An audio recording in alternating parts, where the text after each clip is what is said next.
Continuando con nuestra sesión de COVID, nos invitamos a ver la conferencia de la doctora Claudia Lucía Sosa Melo, internista hematóloga, profesora de la UNAP, con su conferencia Alteraciones hematológicas en los pacientes con COVID-19. Buenas tardes. Agradezco a todos los que han sacado el tiempo para oír esta presentación. Agradezco al doctor Boris Vesga y a la doctora Laris Rodríguez por invitarme a este Congreso de Medicina Interna del Departamento de Medicina Interna de la UIS.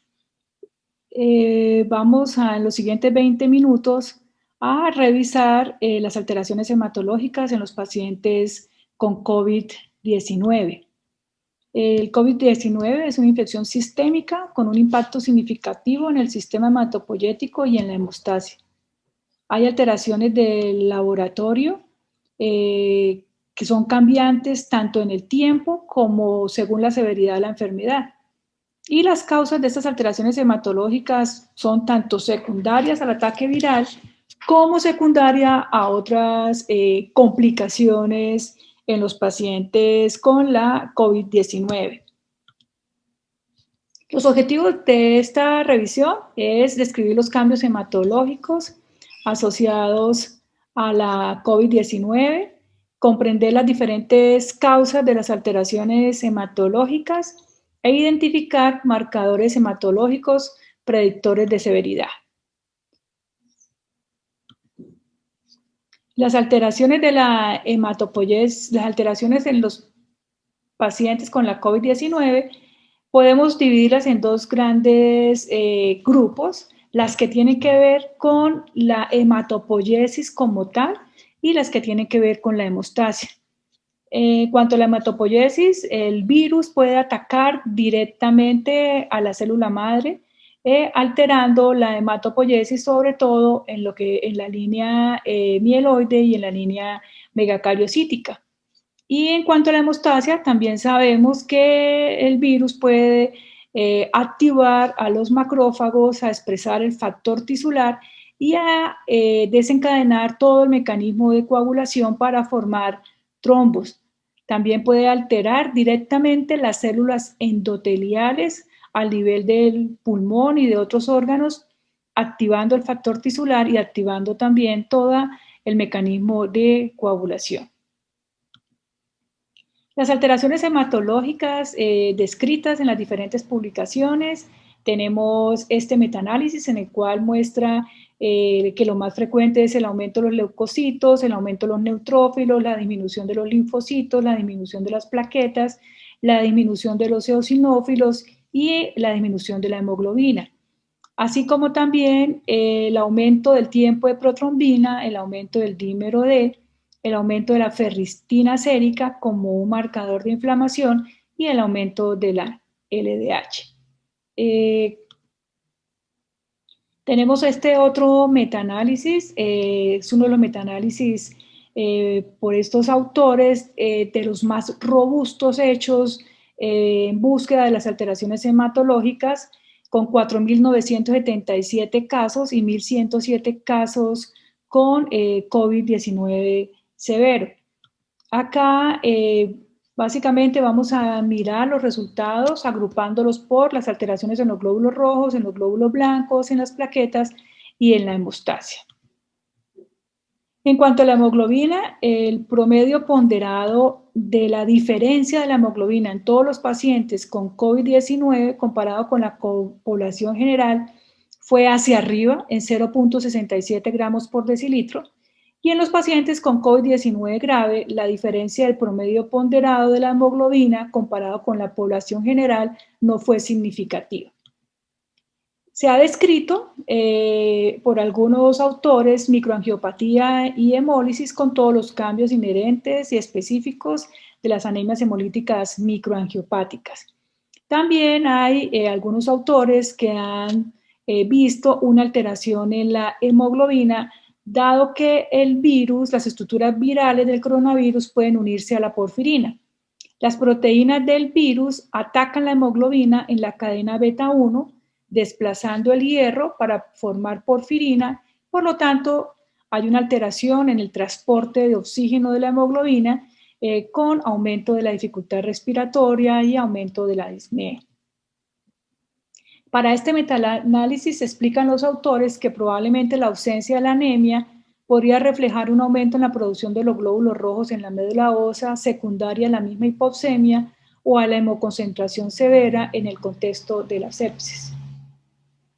Respecto a los glóbulos blancos, en el metaanálisis se encontró que el promedio ponderado de la diferencia del recuento de leucocitos en todos los pacientes con COVID-19 fue por debajo en 0.97 comparado con la población general. Tampoco hubo una diferencia significativa del recuento de leucocitos en comparación con la población general, y el porcentaje de pacientes con leucocitosis fue de 7% en todos los pacientes con COVID-19 y llegó hasta el 32% en los pacientes con COVID grave. La linfopenia es el hallazgo más frecuente que encontramos en las alteraciones de los glóbulos blancos. Va de la mano de la inmunosupresión, se ha encontrado linfocitos CD3, CD4 y CD8 bajos. Hay una infección directa de los linfocitos por el SARS-CoV-2 a través de los receptores de la enzima convertidora a la angiotensina dispuestos en la misma superficie de los linfocitos. Hay una posible apoptosis de los linfocitos causada por el proceso inflamatorio sistémico y la tormenta de citoquinas. Y hay una atrofia de los órganos linfoides como el vaso y alteración del recambio de linfocitos. También se describe una acidosis láctica que inhibe la proliferación de linfocitos. Esto se ha notado más en los pacientes con cáncer y podría explicar por qué estos pacientes tienen una mayor mortalidad comparado con la población general. Respecto al recuento de plaquetas, el promedio ponderado de la diferencia del recuento de plaquetas en los pacientes con COVID-19 comparado con la población general estuvo en menos de 13.000. Los pacientes con COVID grave, la diferencia de este promedio fue de para abajo en 23.85.000. Y en todos los pacientes con COVID-19 la trombocitopenia fue del 15% y en los severos llegó hasta el 37%. Aquí se muestran algunos de los mecanismos descritos por qué hay trombocitopenia. El SARS-CoV-2 puede atacar directamente a las células a través del receptor AC2 por los receptores CD13 y CD66A que pueden estar tanto en la célula madre como en los megacariocitos. Esto lleva a una apoptosis y una inhibición del crecimiento y lleva a trombocitopenia. También se pueden inducir autoanticuerpos y complejos inmunes que lleva a que el sistema retículo endotelial, principalmente en el vaso, capte las plaquetas y lleve a una trombocitopenia. Pero el SARS-CoV-2 también puede llevar al daño pulmonar muy conocido, con una activación y agregación de las plaquetas a nivel del pulmón, aumento del consumo de las plaquetas a nivel periférico. En el pulmón, dado los microtrombos, hay una reducción del lecho capilar efectivo y una disfunción plaquetaria, dado que también hay una parte de la megacardiopoiesis que se da en el pulmón. Otra de las explicaciones de las citopenias es la linfohistiocytosis hemofagocítica o el síndrome hemofagocítico, donde los macrófagos hiperestimulados o activados pueden hacer una fagocitosis de los elementos formes de la sangre.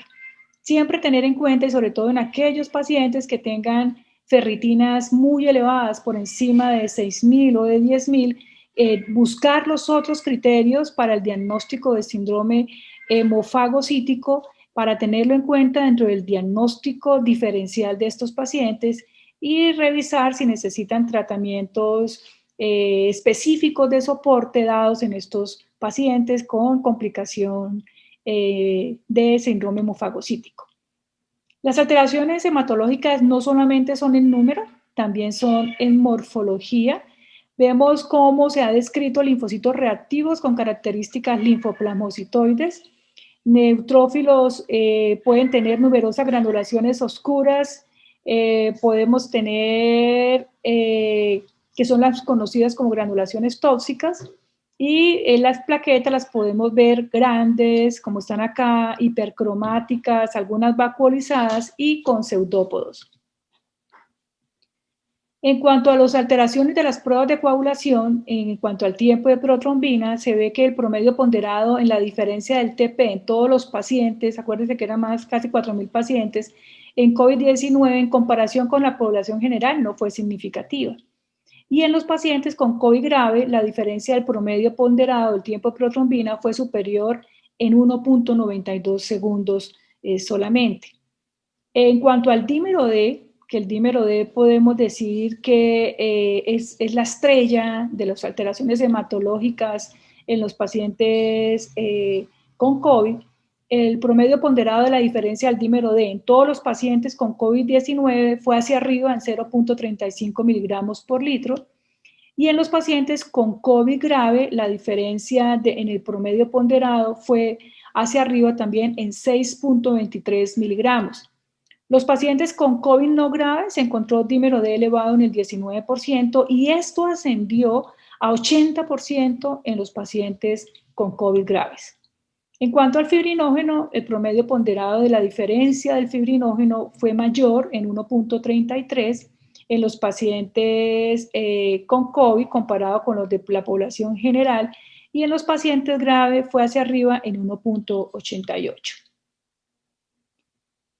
Entonces, además de los cambios en la hematopoiesis y de las citopenias descritas, tenemos la otra parte que es la coagulopatía.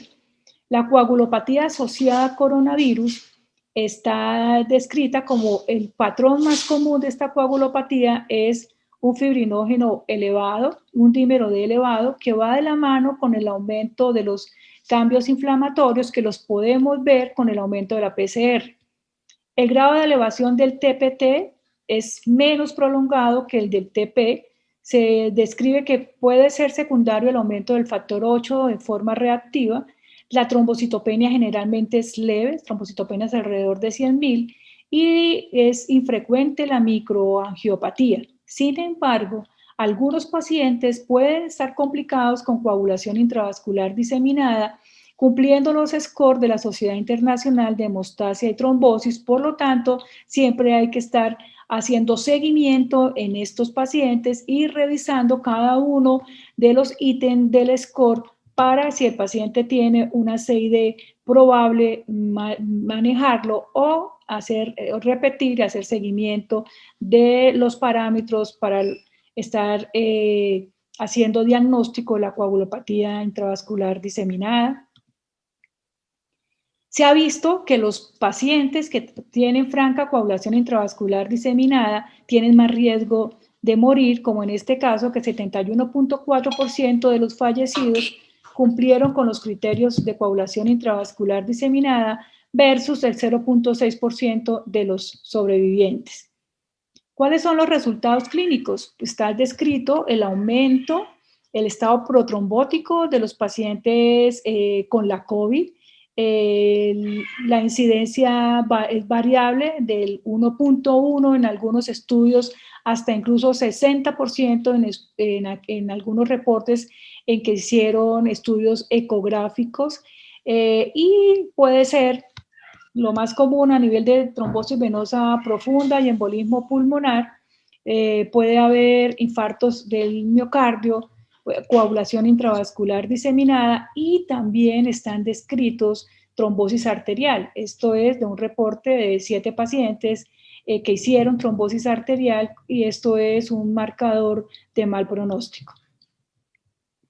Muchos estudios mostrando la incidencia de la trombosis. Este estudio en 81 pacientes en la unidad de cuidado intensivo, retrospectivo, mostró cómo el 25% de los pacientes que no tenían tromboprofilaxis tenían trombosis venosa profunda de miembros inferiores.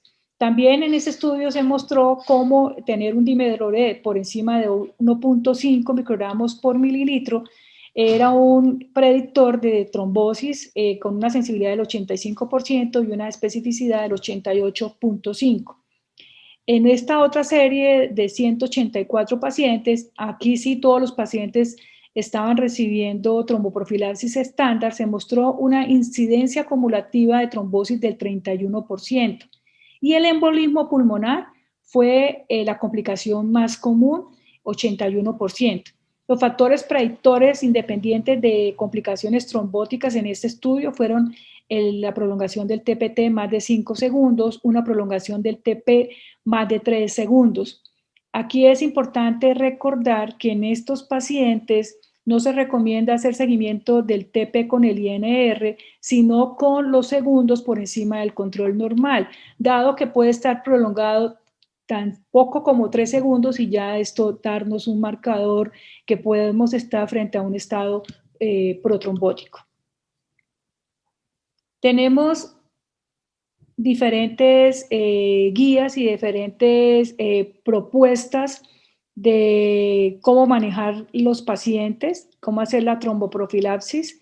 Esta es la guía española, también están las guías recién publicadas del CHES, tenemos las guías de la Sociedad Americana de Trombosis y Hemostasia y tenemos las guías de la Sociedad Americana de Hematología. Básicamente, podemos decir que para las guías españolas se pueden dividir en bajo riesgo y en alto riesgo. ¿Y cuáles son los criterios de riesgo? Gestación, dímero D mayor de 3.000, antecedentes personales o familiares de trombosis venosa profunda, antecedentes personales de trombosis arterial, trombofilia biológica, estos marcadores como una PCR mayor de 50, todos estos, si son positivos, nos darían alto riesgo. La tromboprofilaxis para los pacientes de bajo riesgo es la dosis de enoxaparina según el peso en los pacientes con menos de 80 kilos, con una buena función renal 40, entre 80 y 100, 60 y más de 100, 40. Los pacientes alérgicos a las heparinas se pudieran manejar también fondaparinos. Y en los pacientes de alto riesgo, aquí hay controversia entre las diferentes guías, porque algunas guías, como la de la Sociedad Americana de Hematología y la del CHES, no recomiendan dosis por kilo para los pacientes de alto riesgo, de 1 miligramo kilo para 24 horas, sé que no hay suficiente evidencia, y la tromboprofilaxis es igual a la de bajo riesgo.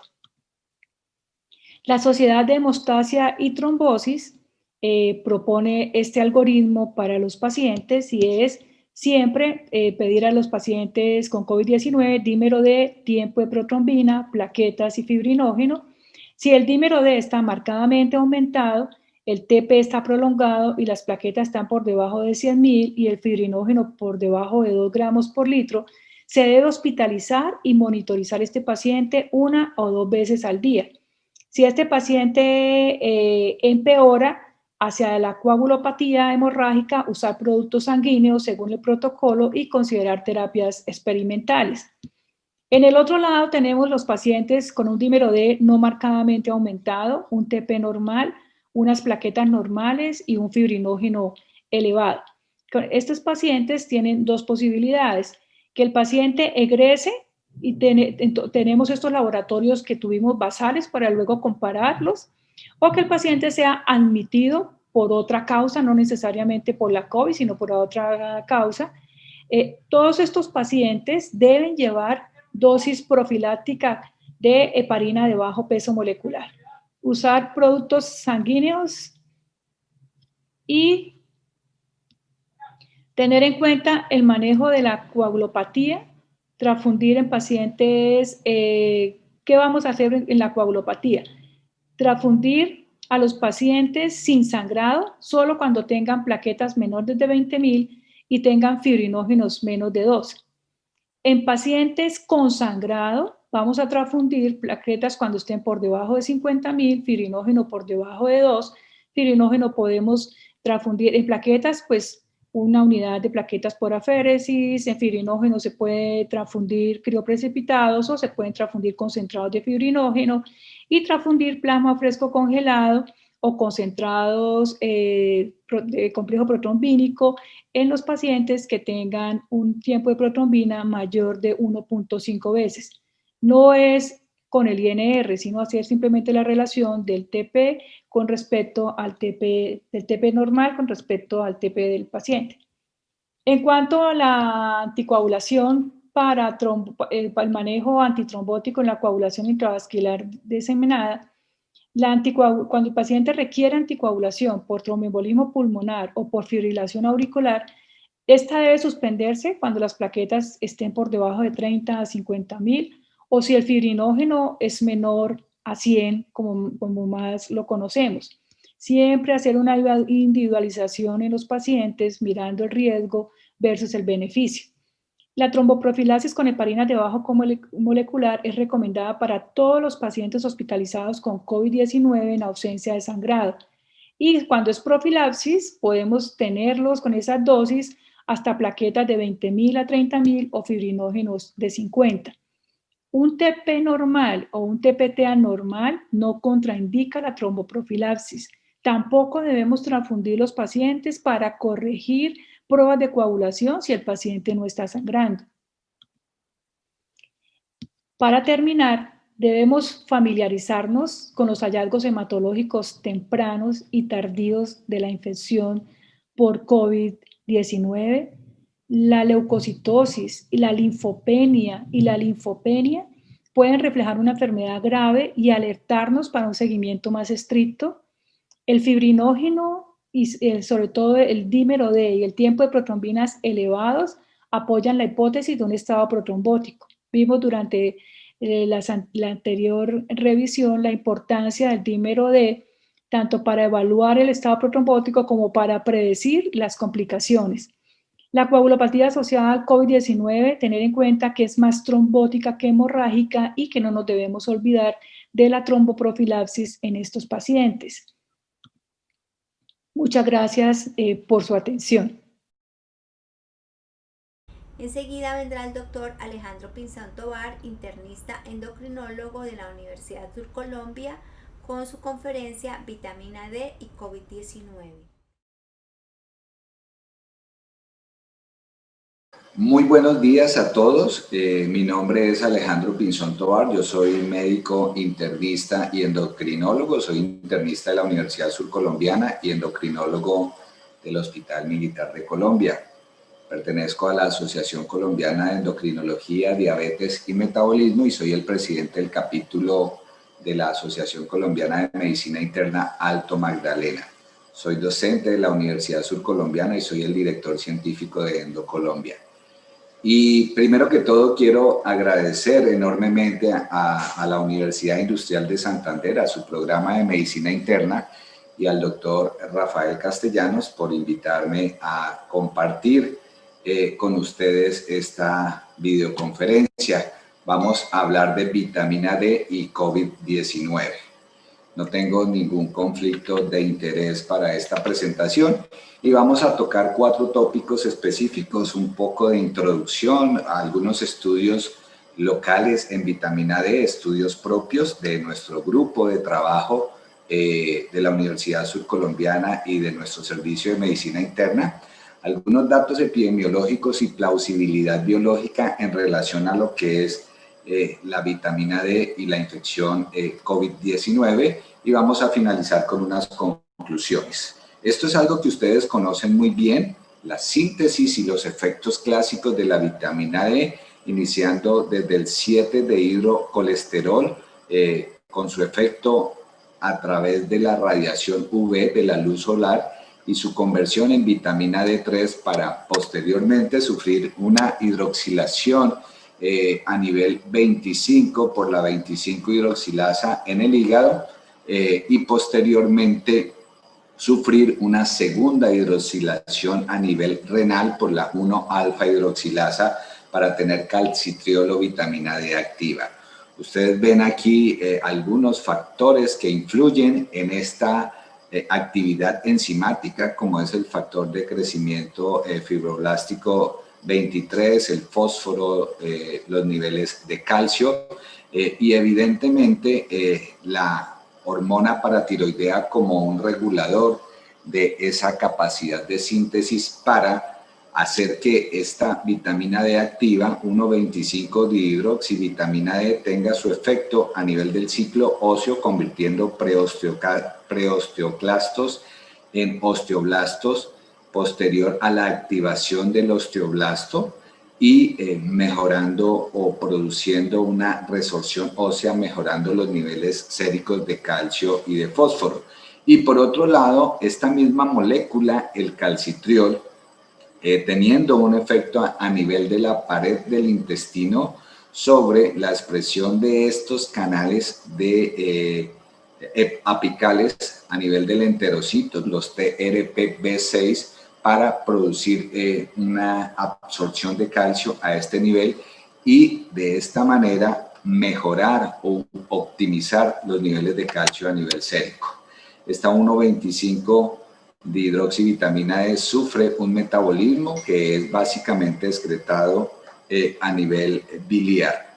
Existen muchos metabolitos que no están descritos en esta gráfica de vitamina D y no se conocen muy bien los efectos a nivel sistémico, pero lo que sí sabemos es que hemos tenido unos rangos de referencia para niveles de vitamina D que consideramos óptimos en los rangos de 30 a 60 nanogramos sobre mililitro, con eventual riesgo de intoxicación con valores por encima de 150 nanogramos sobre mililitro. Algunos autores son un poco más cautelosos y plantean este riesgo de intoxicación con valores de cerca de 100 nanogramos sobre mililitro, y el rango de deficiencia cuando se tienen valores por debajo de 30, aunque algunos autores también tienen unos valores un poco menos flexibles o menos estrictos en relación a estos niveles séricos y puntos de corte.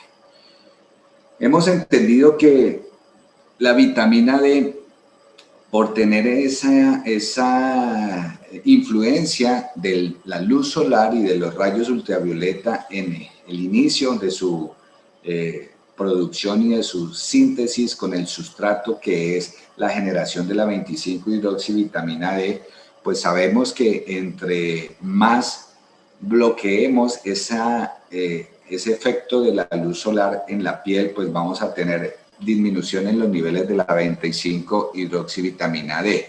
Y entendemos que entre más protección, pues valores más bajos, las latitudes del globo terráqueo también se relacionan a menor nivel de vitamina D en relación también a la menor exposición solar, el uso de protección solar y etnicidades como personas de raza oscura o de raza negra que pueden sintetizar menos nivel de vitamina D. Esto entendiendo que la zona tórrida que sufre una exposición solar importante y generosa a lo largo del año, pues tuviese unos valores un poco mayores, le permitirían a uno entender que nosotros no podríamos o no tendríamos valores bajos, o por lo menos más bajos de los que se proponen como los óptimos en nuestro país, y mucho menos en regiones como las nuestras de climas cálidos, donde tenemos exposición solar casi que los 365 días del año. Cuando uno lee estudios de vitamina D y trata de sacar conclusiones al final, uno está como este primate, uno no sabe si quedar un poco enojado o un poco aburrido, porque muchos de los datos no son concluyentes o hay datos que no son reproducibles, pero lo que sí podemos entender y compartir con ustedes es que tenemos algunos datos locales para que ustedes se hagan una idea. Y en la siguiente diapositiva lo que voy a hacer es mostrarles algunos estudios nuestros de nuestra universidad donde se involucra la vitamina D, y quisimos empezar obviamente por lo clásico, que es el efecto a nivel óseo, entendiendo que queríamos conocer si a pesar de vivir en Colombia y de vivir en Neiva, muchas de nuestros pacientes tenían niveles bajos de vitamina D. Y esto logramos corroborarlo en este estudio donde tomamos personas mayores de 50 años con diagnóstico densitométrico de osteoporosis y medimos los niveles séricos de vitamina D. Y en este estudio de 56 pacientes lo que nosotros encontramos es que el 89% de estos pacientes que tenían diagnóstico densitométrico de osteoporosis sin tener una causa secundaria tenían valores por debajo de 30 nanogramos sobre mililitros. Solamente el 11% de este grupo tenían valores por encima de ese rango. Si nosotros desglosáramos esto en valores o en intervalos un poco diferentes, yo podría decirles que el 60% de estos pacientes que tenían por debajo de 30 estaban entre el rango de 20 y 30 y casi que el 30% estaban por debajo de 20. Esto entendimos que teníamos que acatar la recomendación de medir vitamina D en aquellos pacientes donde el beneficio estaba comprobado en cuanto a la salud ósea, a la salud muscular y a la disminución del riesgo de fracturas. Datos locales que nos hacían entender que necesitábamos valorar esta vitamina, que más que una vitamina hoy creemos que es una hormona por sus efectos sistémicos.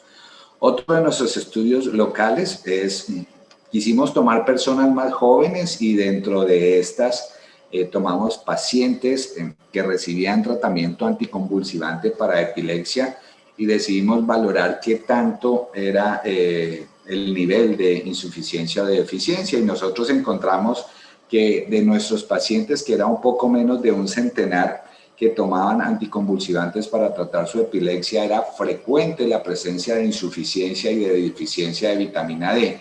Ya no eran solamente aquellos mayores de 50, sino algunos otros que tenían una anoxia, pero que eran de una edad menor, los que tenían frecuentemente niveles por debajo de 30 de vitamina D. Pero lo que no encontramos fue asociación entre el uso de uno o de varios fármacos anticonvulsivantes o entre aquellos que fueran inductores enzimáticos, hepáticos o no, en cuanto a esos valores bajos de nivel de vitamina D. Otra publicación, esta ya es una revisión preparando el trabajo de grado de uno de nuestros residentes de medicina interna, titulado Tuberculosis y vitamina D, una relación intrigante, publicada en la revista colombiana de endocrinología, tratando de meternos un poco en el efecto local y en el efecto a nivel pulmonar que se había demostrado desde hacía mucho tiempo, con la observación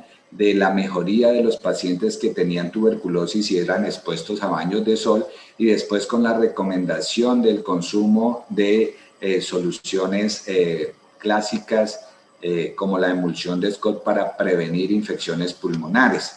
Y en ese orden de ideas, pues surgió este estudio donde quisimos ir un poco más allá y quisimos valorar los niveles de vitamina D, no solamente séricos, sino a nivel de los lavados broncoalveolares de pacientes que tuviesen infecciones a nivel pulmonar. Este estudio tuvo una primera fase donde comparamos pacientes control con pacientes con procesos infecciosos y pacientes con tuberculosis, y en ese estudio inicial encontramos que los pacientes control tenían valores más altos que los infecciosos no tuberculosos y que los infecciosos tuberculosos, tanto a nivel sérico como a nivel del lavado broncoalveolar.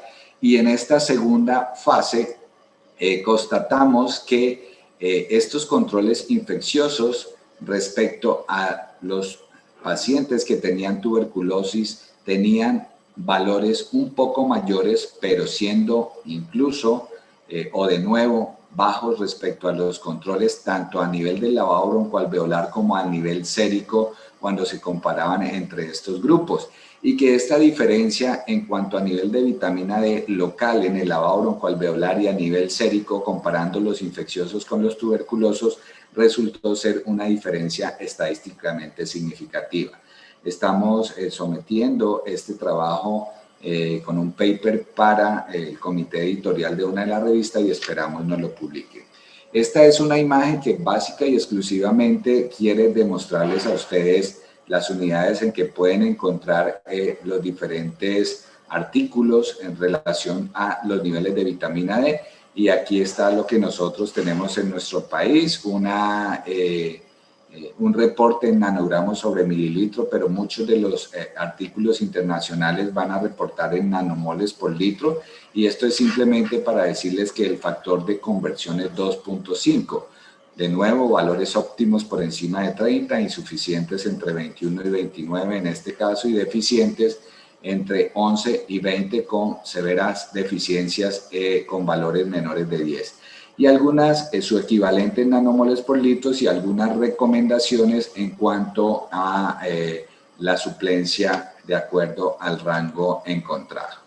Metámonos un poco en materia y hablemos de vitamina D y COVID-19, y ustedes empiezan a notar de una manera clara aquí la relación que hay entre el nivel de vitamina D y la tasa de infección con COVID-19, y ven claramente cómo aquellos infectados tienen valores de vitamina D mucho más bajos cuando se comparan con los no infectados.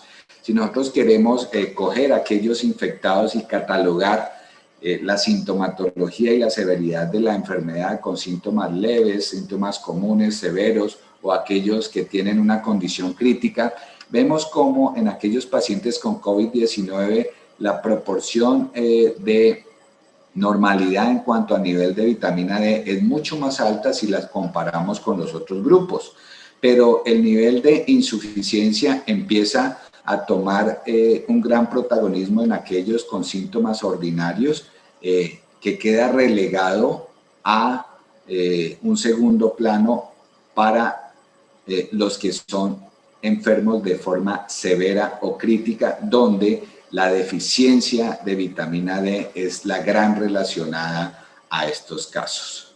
Si nosotros valoramos grupos etarios y miramos los mayores de 60 años, pues se reproduce un poco de esos hallazgos y vemos cómo están repartidos en aquellos mayores de 60 años el número de pacientes o el porcentaje de pacientes entre insuficiencia y deficiencia, pero vemos cómo en aquellos con COVID severo la proporción de pacientes con insuficiencia de vitamina D es significativamente mayor comparado con aquellos que tienen suficiencia de la vitamina. Y este es un estudio de varios países donde de una manera práctica podemos analizar. Miren que aquí hay unidades de nanomoles por litro. Si nosotros quisiéramos saber cuál es el valor normal en estas unidades, aquí he trazado una línea interrumpida en rojo y podemos ver una relación directa entre más bajo el valor de vitamina D, hay una mayor mortalidad en los países europeos de donde fueron tomados estos datos. Datos que se relacionan en muchos estudios con muchos hallazgos reproducidos en cuanto a riesgo de infección con valores más bajos y mayor severidad de la enfermedad con valores más bajos de vitamina D. Sin embargo, hay más datos. Tenemos datos de poblaciones generales en cuanto a desenlaces, que sería algo que a uno le interesa valorar, los desenlaces en cuanto a desenlaces compuestos como ventilación mecánica invasiva o muerte. En este grupo total de 185 pacientes, vemos cómo las diferencias, si tomamos puntos de corte de 20 nanogramos sobre mililitros, son significativas de forma estadística y llamativas en estas curvas. Aquí tenemos valores de 20 representados en azul y valores de menos de 20 representados en rojo. Y si nosotros vemos en el total de los pacientes, aquellos con desenlaces compuestos de ventilación mecánica invasiva y muerte fueron mucho más los que sufrieron estos desenlaces en aquellos que tenían valores de vitamina D menor a 20 nanogramos sobre mililitro, si lo comparamos con aquellos que tenían más de 20. Si nosotros miramos sobrevida en el total del grupo, pues vemos que aquellos que tenían valores por debajo de 20 sobrevivieron menos comparados con los que tenían más de 20. Y si nosotros miramos en el grupo específico de hospitalizados y valoramos ese desenlace compuesto de ventilación mecánica invasiva y muerte, la diferencia se mantiene. Y lo mismo la sobrevida en aquellos hospitalizados cuando comparamos los grupos con puntos de corte de 20 nanogramos sobre decilitro. Si nosotros extremamos ese punto de corte y llevamos esa curva roja a menos de 12 nanogramos sobre mililitro y lo comparamos con los primeros, pues podemos decir que la diferencia es mucho más significativa en cuanto a desenlaces compuestos de ventilación mecánica invasiva y muerte y sobrevida en el total del grupo, y en los mismos aspectos de sobrevida y ventilación mecánica invasiva en muerte en aquellos hospitalizados. Es como si hubiera una relación directa entre estos desenlaces y el grado de severidad en relación a la insuficiencia o a la deficiencia. Sin embargo, les voy a mostrar solamente un estudio para tratar de mostrarles la diversidad y la heterogeneidad que hay en los datos. Este es el reporte del Biobank del Reino Unido, donde tomaron casi 350,000 registros, de ellos 449 pacientes con diagnóstico positivo de COVID-19, y encontraron lo que ya sabíamos, algunas diferencias en cuanto a la etnicidad, mayor infección en los que tenían sobrepeso y obesidad, desenlaces un poco diferentes en los que tenían más mórbidos con desenlace peor, pero en el primer rango estaba la comparación con los datos en cuanto a niveles de vitamina D. Y específicamente en este estudio, en esta análisis y observación que hicieron, ellos no encontraron ninguna relación entre enfermedad o severidad y el valor de los niveles de vitamina D. Entonces, no todos los datos son reproducidos, y este es solamente un ejemplo donde no se encontró ninguna relación entre los niveles de vitamina D y la infección por COVID-19 o su severidad. Si nosotros quisiéramos evaluar la plausibilidad biológica que existe entre la vitamina D y su papel inmunomodulador, pues aquí tenemos el efecto sistémico de la homeostasis esquelética. Ustedes ya vieron que la regulación se daba por PTH, por el factor de crecimiento fibroblástico 23, sobre la regulación y la inducción de esta enzima, que es la CYP27B1. Esto se lee citocromo P450, familia 27, subfamilia B, miembro 1, que es lo mismo que decir 1-alfa hidroxilasa, o que es el gen que codifica esta enzima para tratar de producir 1,25 hidroxivitamina E, es decir, calcitriol, y su efecto sistémico. Esta asa está bien reconocida y bien establecida, pero también debemos entender que hay unos efectos de síntesis local de la vitamina D. Ya demostramos en nuestro estudio que se encuentran niveles a nivel del lavado broncoalveolar, y que esos niveles cambian de acuerdo a la condición de salud de algunos de nuestros pacientes, y podemos saber que hay una 1-alfa hidroxilasa a nivel extrarrenal que permite la producción de calcitriol o vitamina D activa, y que tiene unos efectos inmunomoduladores, y que esos efectos son antiinflamatorios e incluso para combatir bacterias tuberculosas y virus, pero esa asa regulatoria no la conocemos muy bien. Y si por otro lado yo les comento que los niveles bajos de vitamina D exponen más el factor tisular, que es el principal inicio y desencadenante de los fenómenos trombóticos, pues podríamos encontrar otra relación en cuanto a la severidad y a los desenlaces de COVID-19. Entendemos el efecto de la vitamina D en el sistema inmune innato y en el sistema adaptativo. Aquí ven muchas de las de las células donde la vitamina D tiene un impacto significativo y sobre todo en la producción de citoquinas proinflamatorias, reduciendo esa producción con niveles adecuados y con el acople a su receptor, hablando específicamente de la inmunidad innata y de la inmunidad adaptativa, también modulando sobre todo la expresión de células T o linfocitos T reguladores, disminuyendo la autoinmunidad y teniendo un efecto más celular en esa respuesta inmune adaptativa. Pero antes se habían demostrado funciones antivirales de la vitamina D. Bueno, aquí hay varios ejemplos. Miren cómo la vitamina D tiene un impacto sobre Epstein-Barr, influenza, HIV, hepatitis C, rotavirus y dengue. Y estos efectos son a diferente nivel y por diferentes vías en las cuales actúa la vitamina D.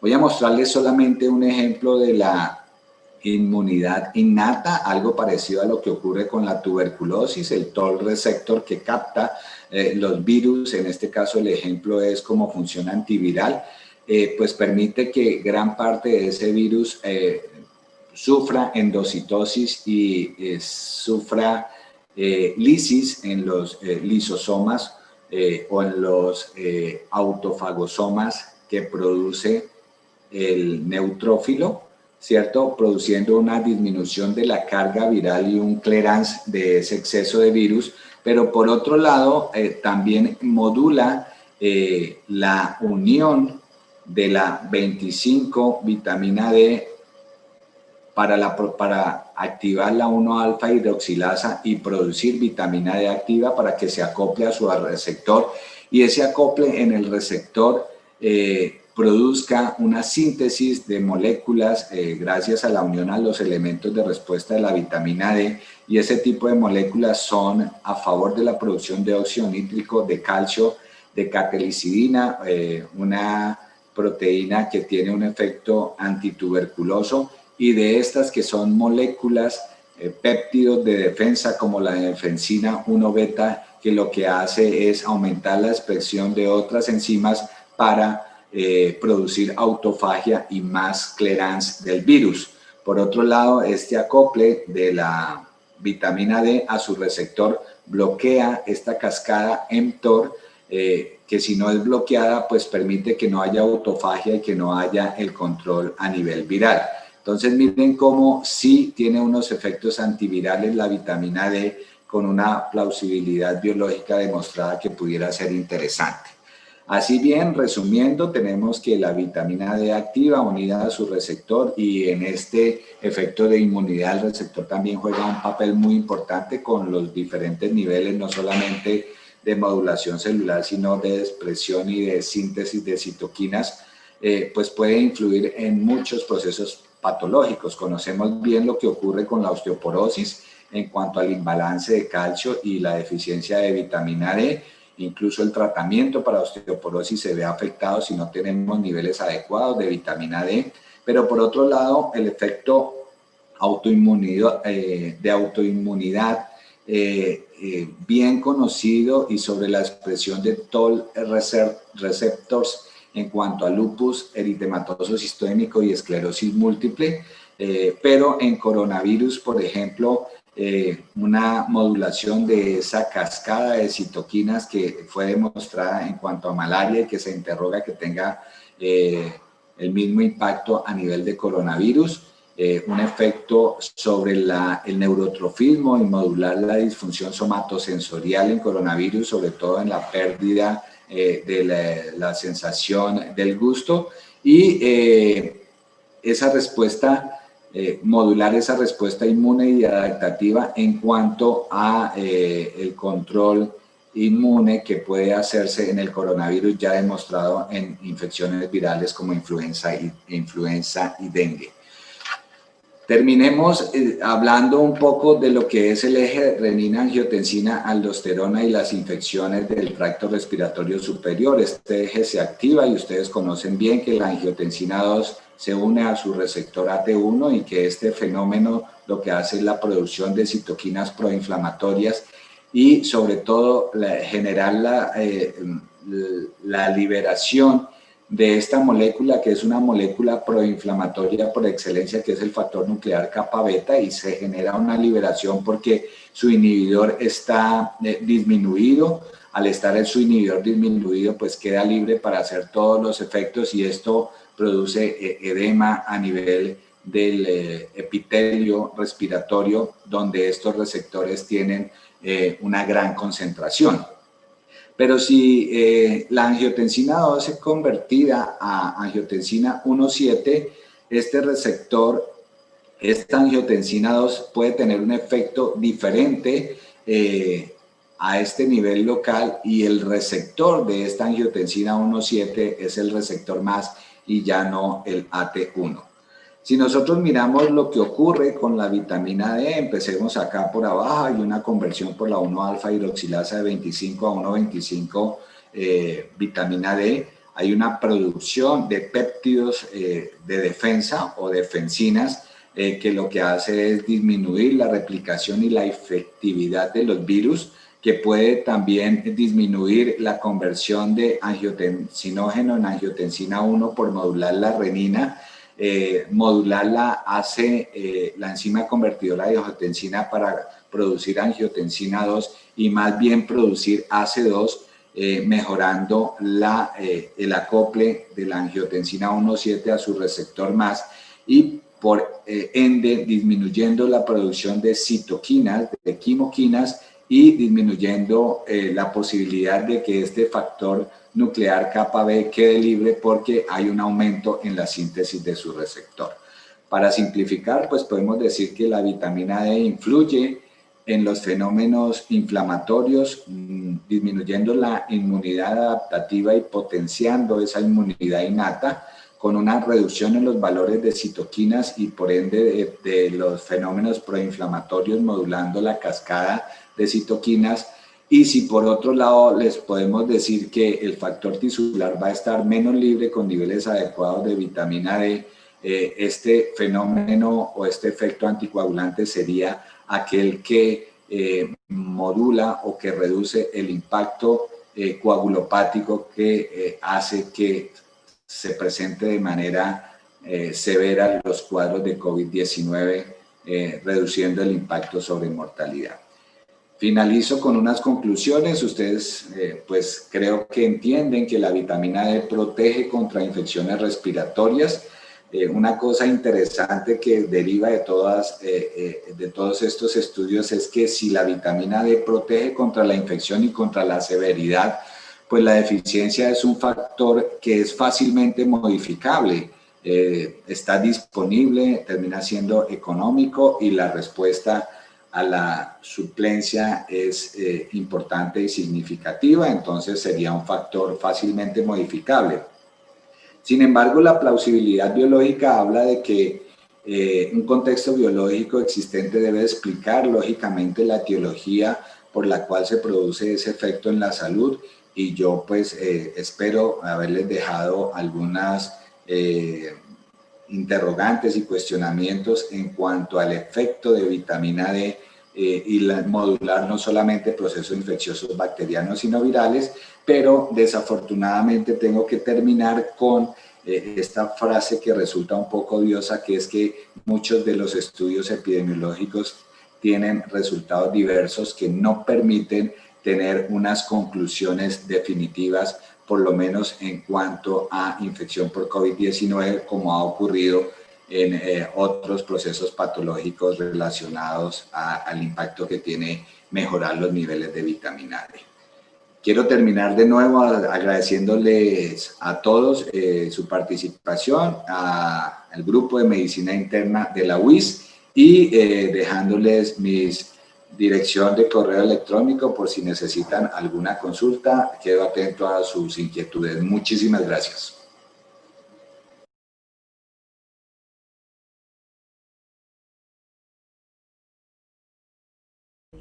Y para finalizar, la doctora Elsa Marina Rojas Garrido, internista infectóloga de CDI Colombia, con su conferencia Nuevas tecnologías para la creación de vacunas.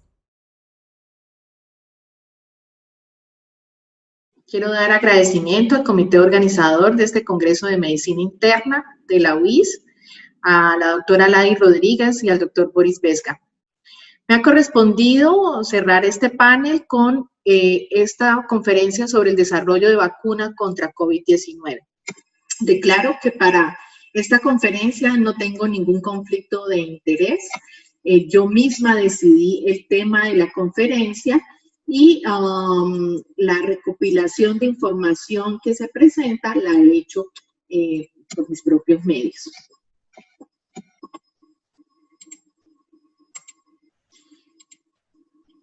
Para entender cómo se desarrolla una vacuna es muy importante tener presente la respuesta inmune a los virus. Este virus hace 11 meses no sabíamos que existían y por eso pues toda la información se ha tenido que recoger en tiempo récord, pero el conocer la respuesta inmune de otros coronavirus pues ha sido una base para proyectar qué puede ocurrir con SARS-CoV-2. Sabemos que en los últimos 18 años han ocurrido la emergencia de otros virus epidémicos dentro del grupo de los coronavirus, como ha sido el primer SARS y el MERS, y además hay algunos coronavirus estacionales que son los que causan más o menos 1/3 de lo que conocemos como resfriados comunes, y de ellos tenemos alguna información. Sabemos que la respuesta inmunológica que confiere protección para estos coronavirus suele ser corta o de días o pocos años. Y esto hace pensar que es factible que al ser corta, pues las personas puedan volver a padecer reinfecciones por estos virus. Y de hecho eso se ha documentado, y aunque son muy pocos los casos reportados de infección por SARS-CoV-2, sí es evidente que los hay. Entonces, este es un aspecto para tener en cuenta y que justifican también el poder desarrollar una vacuna, sobre todo con una inmunidad que sea a largo plazo. Para el caso de MERS y SARS-CoV-2, se ha documentado marcadores de inmunidad desde el punto de vista humoral y celular, incluso hasta 3 años después de la infección. Y para estos virus sí, pues no se ha documentado una reinfección en pacientes que sobrevivieron para estos. Recordar que en el proceso de la respuesta inmune frente a cualquier agente infeccioso intervienen muchas células y moléculas que nuestro sistema inmune ha venido desarrollando y especializando a lo largo de la evolución. Es clave y sabemos que la proteína, la glicoproteína de la envoltura, la proteína de la espica, es clave en lograr la adhesión del virus a la superficie de la célula a través de los receptores AC2. Cuando este virus es capaz de entrar a las células, de infectar las células del epitelio respiratorio, va a desencadenar una serie de respuestas y unos patrones de reconocimiento del sistema inmune innato que corresponden pues a estas vías del Toll-like receptors 3, 4 y 7. Además, vemos que el virus hace su proceso de replicación de las hebras de RNA, preparando con ello la posibilidad de una nueva generación de viriones y además codificando las proteínas que corresponden a la nucleocápside y a la envoltura para llevar a una nueva generación de virus que van a infectar otras células. Las células linfocitos B pues, son claves en la producción de anticuerpos y obviamente para la infección de SARS-CoV-2 se ha demostrado pues, la presencia de estas células, lo mismo que ocurre con muchos otros agentes infecciosos y el papel que juegan las células presentadoras de antígenos en promover la presentación de estos antígenos del virus tanto a las células linfocitos ayudadores como los linfocitos T citotóxicos para ejercer la amplificación y las funciones de destrucción específicas a través de varias moléculas atacando pues, a los virus, sobre todo que están infectando a las células. Entonces, definitivamente la proteína de la espica se ha vuelto clave y como vamos a ver, es el antígeno más importante o que se ha determinado de forma común para prácticamente todas las vacunas que están en este momento en desarrollo. Sabemos que contra esa proteína se generan anticuerpos del tipo IG, IgM, que han servido también para el diagnóstico ellos pueden ejercer una función neutralizante. Esta función neutralizante se puede cuantificar y en ese sentido pueden servir como un correlato de inmunidad, y eso lo veremos a medida que avancen los estudios. Sabemos que ya también algo de la dinámica de cómo se producen los anticuerpos frente a coronavirus, a ciertas estructuras del coronavirus, específicamente a esta glicoproteína de la espica o spike. Más o menos al día 21 se está produciendo el pico de IgG y a partir de ahí empieza a declinar. Sabemos que las personas que han tenido una infección muy leve o asintomática, esta velocidad o con la que declinan es más rápido, y eso lo han demostrado pues en varios estudios, incluso los estudios de seroprevalencia que se han publicado de Europa. Llama la atención que 2-3 meses después de pacientes que tuvieron infecciones confirmadas ya no se detectan anticuerpos. En el caso del sistema inmune y la respuesta celular, durante la fase aguda se notan elevaciones de las poblaciones de CD4 y CD8. Hay una respuesta predominantemente del tipo TH1 y a su vez se ha podido demostrar que en la fase convaleciente vamos a encontrar poblaciones de linfocitos que reaccionan a los retos de proteínas o antígenos propios del virus y que son polifuncionales con la producción pues, de citoquinas de amplificación de la respuesta y incluso pues, efectos directos citotóxicos.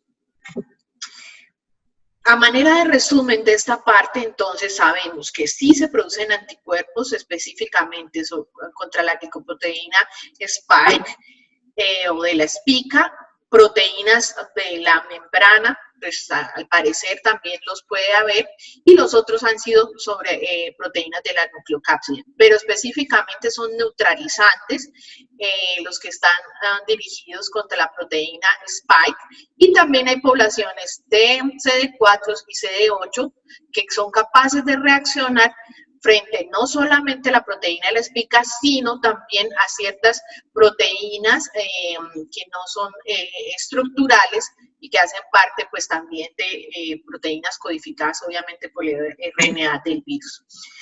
Todo esto es el asiento pues para iniciar un desarrollo de una vacuna que desde el momento mismo que se dimensionó el problema pues ha sido el interés de toda la comunidad científica, y para ello pues vamos a recordar rápidamente cuáles son los tipos de vacunas disponibles. Las vacunas en su desarrollo, las más clásicas reconocidas son aquellas de los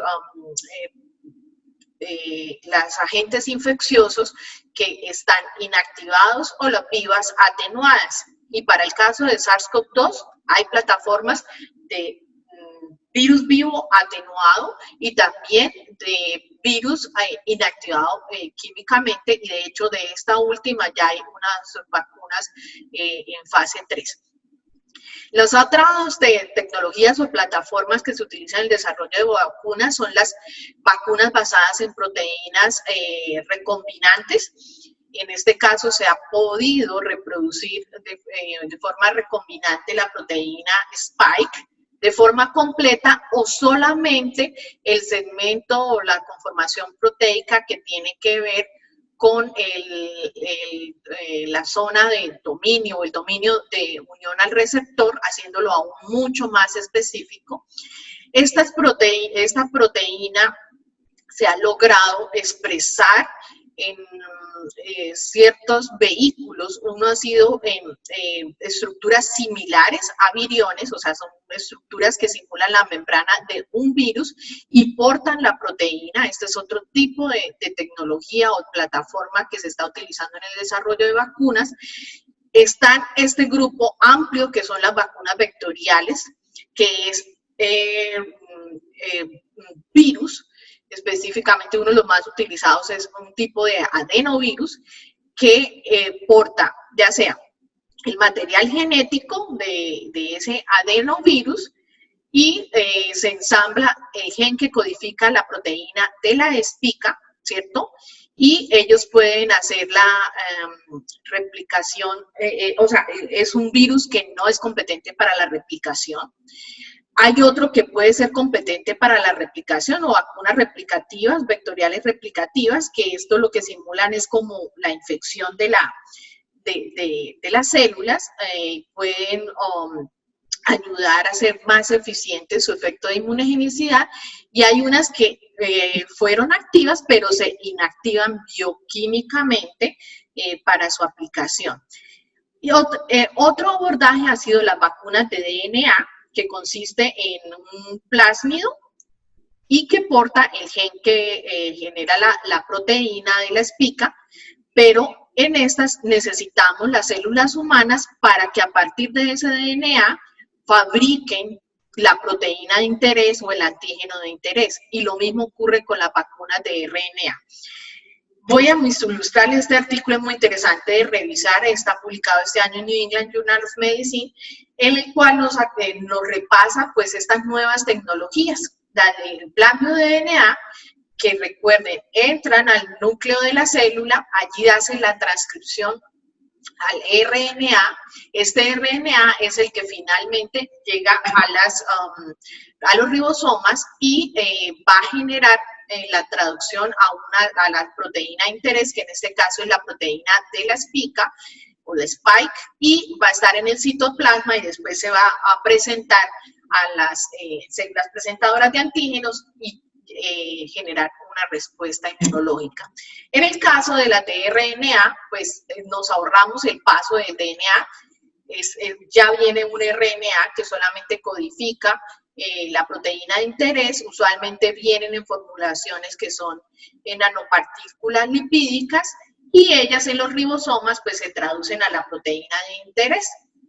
Esta vacuna pues también es otra de las plataformas que se están evaluando en este momento y que ya también hay estudios en fase 3 que resultan bastante prometedoras. Recordemos las características de cada una, las ventajas, desventajas. Las de vivos atenuadas es la fuerte respuesta inmunológica, la protección de larga duración, pero son más reactogénicas, es decir, más posibilidad de generar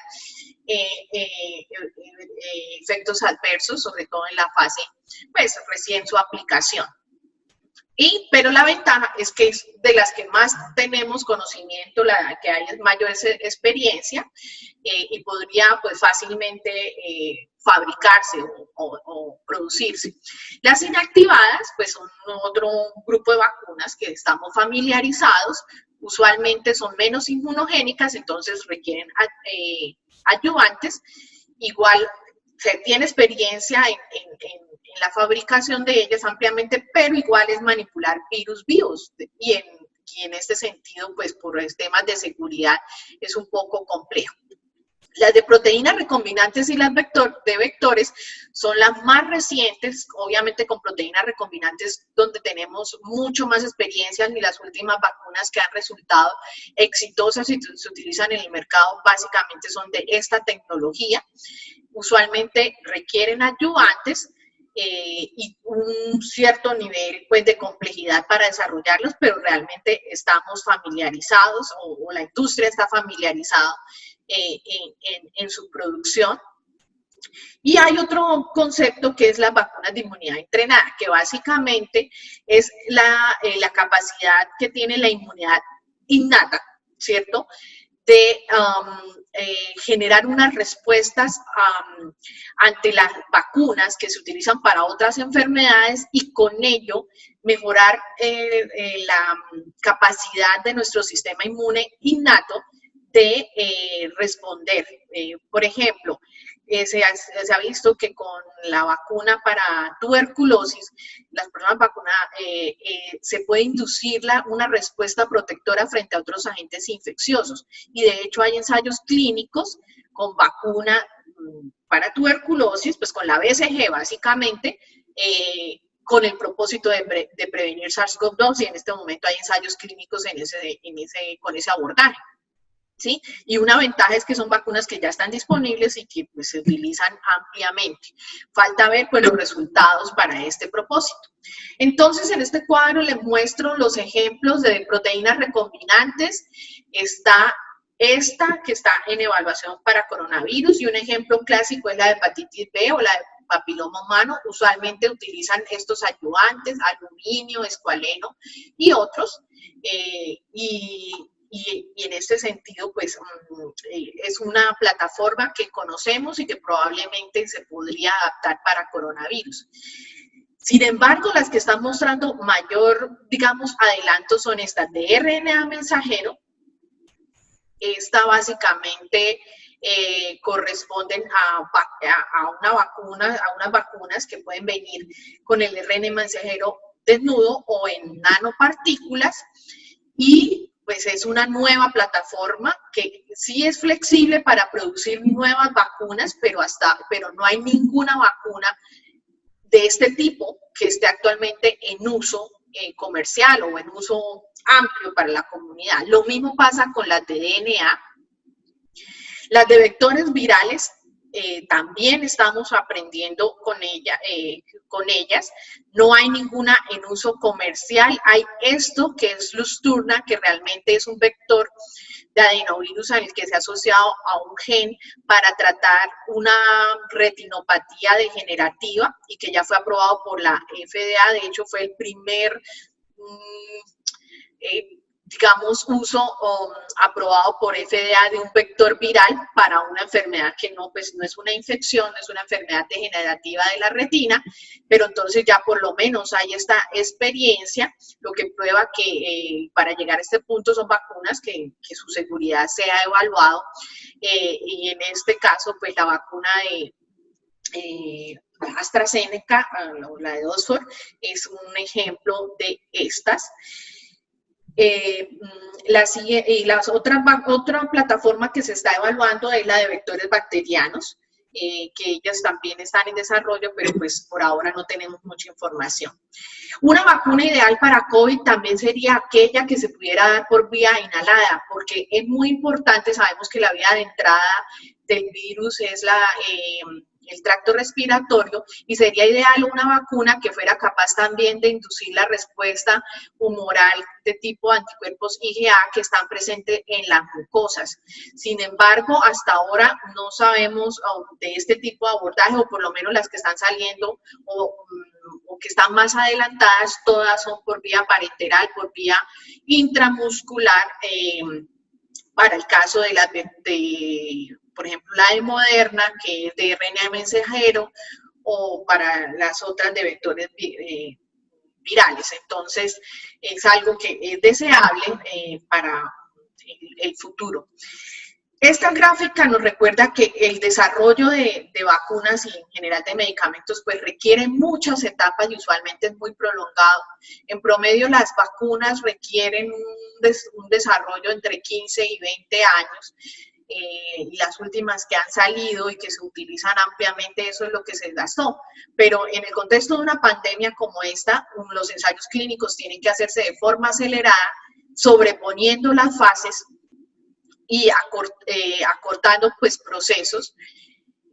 Y otro aspecto importante es que en este momento muchas de estas casas farmacéuticas ya están haciendo la producción, y miren ustedes que esto lo titulamos producción a riesgo, y es preparando un volumen importante de vacunas a pesar de que no se tienen los datos aún completos y sin saber realmente pues cuál va a ser la eficacia. Obviamente los datos de seguridad más relevantes se obtienen en la fase 2, pero los de aspectos de eficacia es un poco más tardío, y ellas tienen que empezar a producir porque en este momento, por ejemplo, que Pfizer ya ha sometido su paquete de documentos a la FDA para hacer una aprobación expedita, se espera que en el momento que la FDA lo apruebe, en los siguientes días se estarán aplicando las primeras dosis ya a la población. Entonces, eso nos genera limitantes para responder las preguntas que usualmente quisiéramos tener claras antes de empezar a utilizarlo. Y este es el panorama actual de las vacunas de COVID. Hay más de 260 vacunas candidatas, la mayor parte de ellas en fase preclínica, pero algunas ya en fase 3. Actualmente hay 11 que están en estudios fase 3 y pues probablemente vamos a tener una vacuna con una ya licenciada o aprobada por las agencias regulatorias probablemente para el mes de diciembre, bajo el marco de las normas de una regulación, de una aprobación expedita. Estos empresas o laboratorios que han desarrollado vacunas nos han mostrado ya también algunos datos de los modelos en primates no humanos que son muy importantes para tratar de hacerse una idea de qué es lo que va a pasar cuando hacemos ya la fase 2-3 de estos ensayos clínicos, obviamente en seres humanos. Y pues en todas ellas han logrado demostrar que sí hay producción de títulos de anticuerpos, unas en mayor o menor cantidad, y esto lo sabemos que dependiendo de la tecnología o la plataforma, pues eso puede ser variable, y el tipo de protección que se dio en esos modelos animales. Algunas de ellas también han publicado cómo es el comportamiento de la inmunidad celular, que es de mucho interés, por lo que les mencionaba. Puede ser que no veamos títulos de anticuerpos, pero sí poblaciones de linfocitos que reaccionan y van a mantener esa memoria a largo plazo, lo cual es muy deseable para una vacuna contra un virus de estas características. Miren que dentro de los datos están pues proteínas, por ejemplo, de proteínas recombinantes de la envoltura o de la matriz en la nucleocápside, estas que son de vectores virales, de RNA mensajero y también vacunas inactivadas.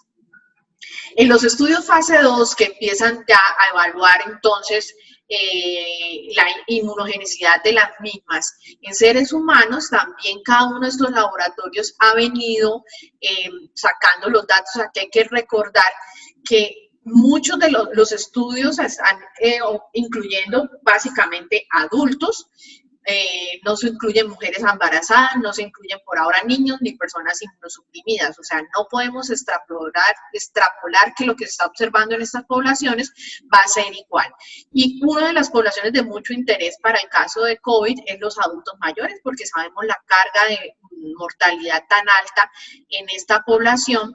Aquí Pfizer, con su vacuna de RNA mensajero, nos muestra unos datos también en esta población y se nota que los títulos de anticuerpos neutralizantes con diferentes dosis sí son más bajos que lo que se observa en personas más jóvenes.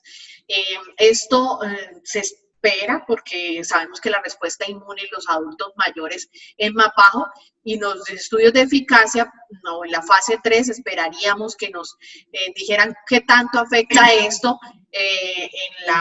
evitar la enfermedad en este grupo de gran interés. Esto es un resumen ya de los que están en fase 3. En Colombia está uno de esos estudios, que es el de Janssen, que para el caso de la ciudad de Bucaramanga está reclutando en 2 centros. Es un adenovirus que viene asociado pues con la proteína Spike, y es uno de los estudios más grandes, o por lo menos que va a incluir más personas. En resumen, hasta ahora, pues esta semana salieron las publicaciones ya en algunas revistas de esos datos preliminares, fase 2, fase 3, pero básicamente la información de eficacia que se tiene es por lo que ellos comunicaron a la prensa, pero lo deseable siempre es mirar todo el estudio con el tipo de población, los análisis que se hicieron, y esto es una manera global que pues nos da optimismo, pero esos datos hay que mirarlos con mucho cuidado. Recordemos que es el seguimiento o como se diseñan estos estudios clínicos, es un poder para establecer diferencia entre la vacuna y el placebo como se están probando estas vacunas, ¿cierto? En un grupo, en un rango amplio de población. Pero el seguimiento de estos pacientes o de estas cohortes, pues por ahora es corto, no creemos que sea superior a 6 meses en ningún caso para estos estudios, y tampoco sabemos el comportamiento que tiene en las poblaciones, o, por ejemplo, de adultos mayores, si de verdad esa eficacia es tan alta. Ojalá que sea así, pero la invitación es que miremos con cuidado los estudios. Sin embargo, la FDA y la Organización Mundial de la Salud había establecido como criterio de, por lo menos de una primera vacuna, es que esa eficacia fuera superior al 50%. Entonces, si esos datos son ciertos, pues obviamente eso es lo que ha llevado a pensar que, bueno, estamos de verdad ante una esperanza. Eso sí, con las limitaciones que puede haber en la implementación, porque algunas de ellas, por ejemplo, las de RNA, requieren temperaturas muy bajas para su distribución, y estos son ajustes que deben hacer los países pues para garantizar cadenas de frío tan exigentes, que no es lo usual para las vacunas, lo cual podría afectar que lleguen pues en óptimas condiciones para los que la necesitan.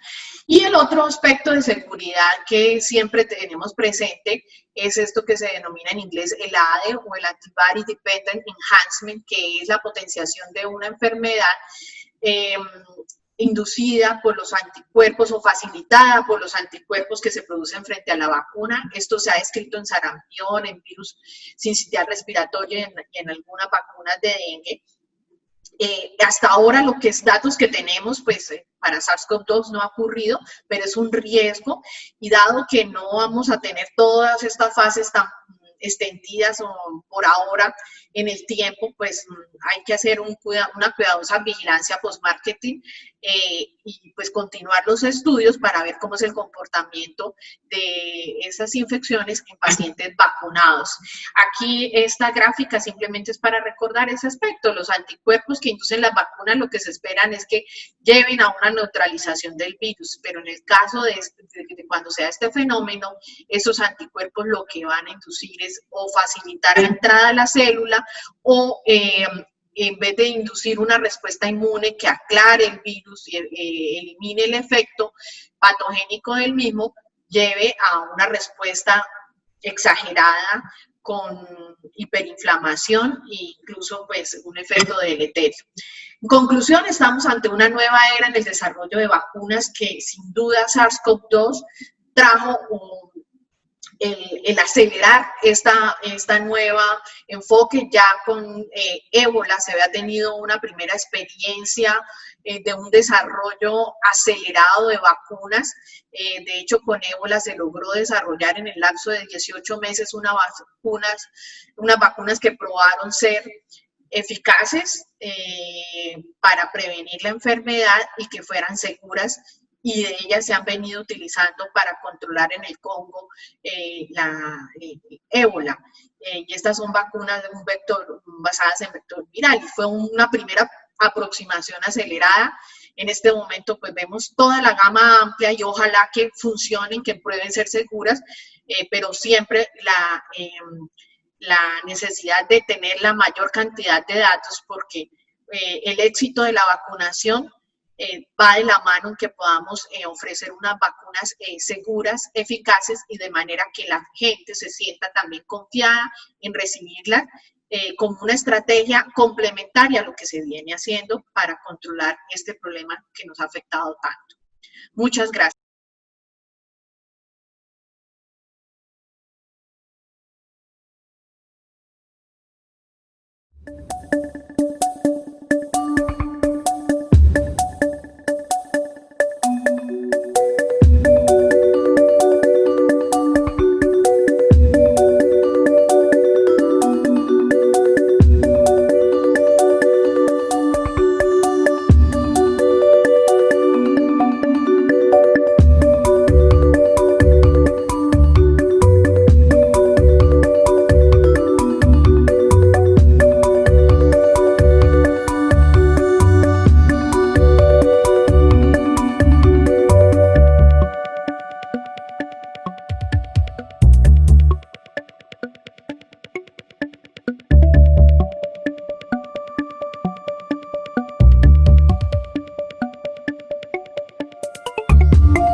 Gludet es una excelente opción de tratamiento para nuestro paciente diabético con enfermedad renal.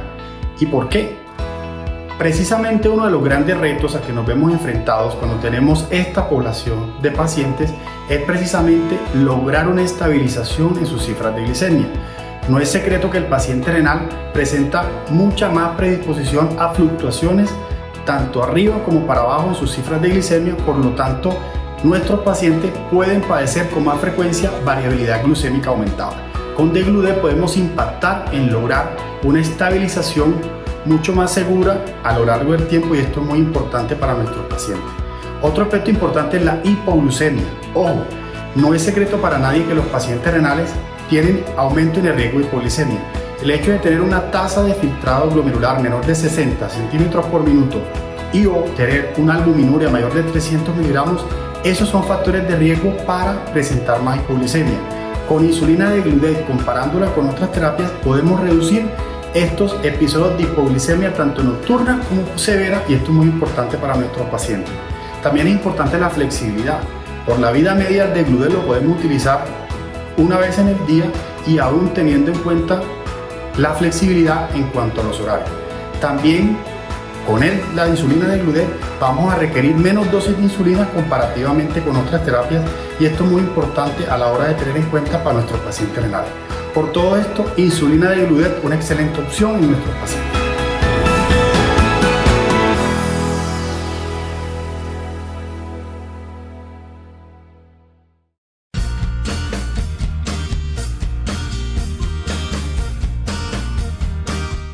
Hola, mi nombre es Angie Soto. Soy representante de ventas de la zona Bogotá, Santander, Boyacá y Meta. Lo invito a conocer nuestro sistema Minimed 670. Recuerde que si desea obtener más información acerca de nuestro portafolio, puede comunicarse con nosotros, porque estamos cerca a pesar de la distancia.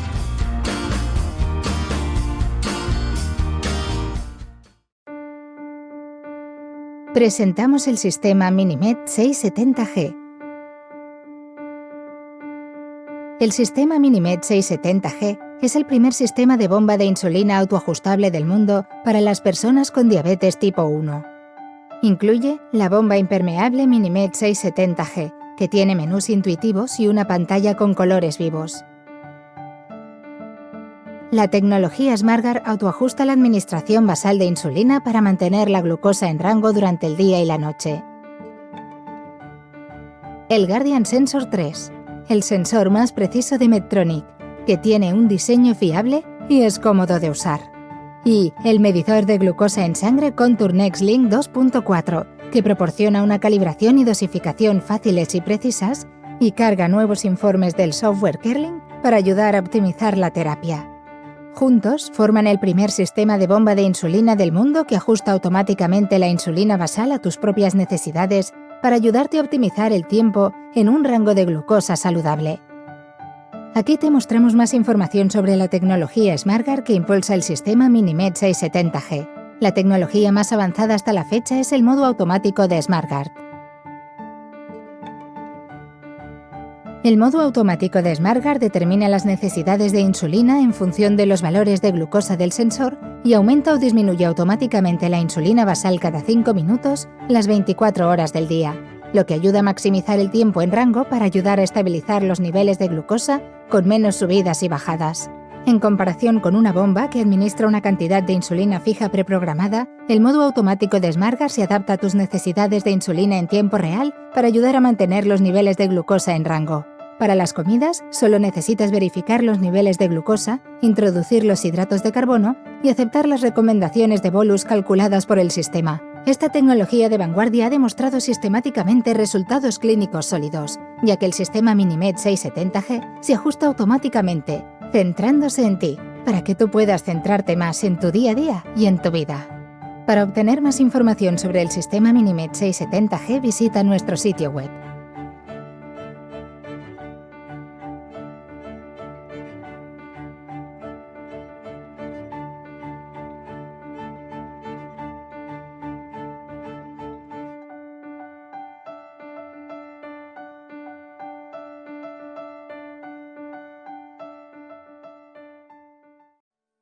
Renovación de la acreditación institucional. Favorece la participación en redes académicas. Aumenta el posicionamiento regional, nacional e internacional. Favorece la visibilidad de los profesores. Facilita la movilidad entre universidades acreditadas. Promueve la empleabilidad de los egresados. Facilita convenios de doble titulación. Favorece la participación en proyectos de cooperación. Da acceso a recursos gubernamentales. Facilita la convalidación de títulos. Vamos por la renovación. Juntos lo hacemos posible.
ACMI, Asociación Colombiana de Medicina Interna, médico para adultos.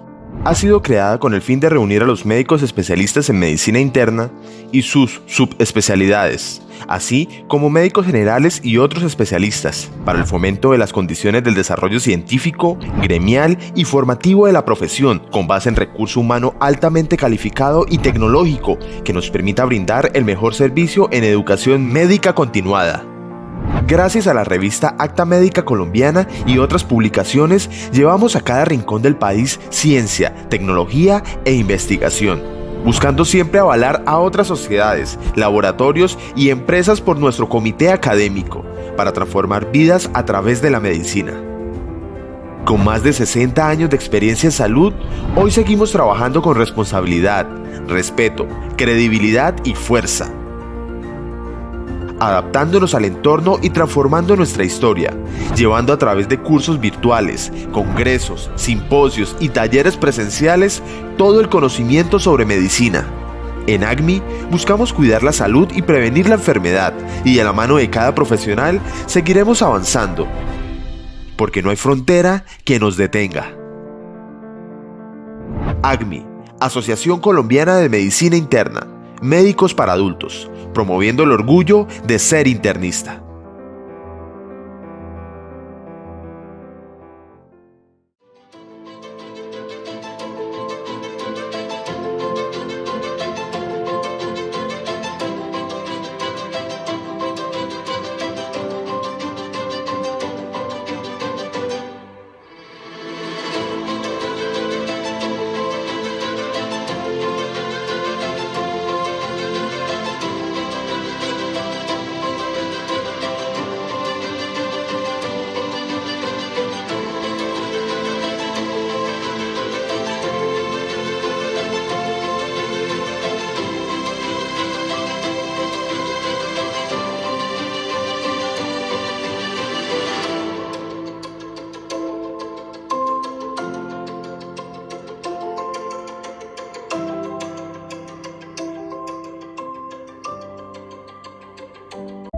Descubra todo el potencial de Ozempic, semaglutida inyectable semanal, que demostró reducción superior en la hemoglobina glicosilada, pérdida de peso superior y sostenida, y beneficio cardiovascular demostrado en el estudio SUSTAIN 6. Conozca sus dos presentaciones, dosis de 0.5 miligramos y dosis de 1 miligramo. Descubra todo el potencial e innovación de Ozempic, semaglutida inyectable semanal. Material dirigido exclusivamente al cuerpo médico. Esta información va dirigida exclusivamente a su destinatario. Su distribución u otros usos se encuentran estrictamente prohibidos.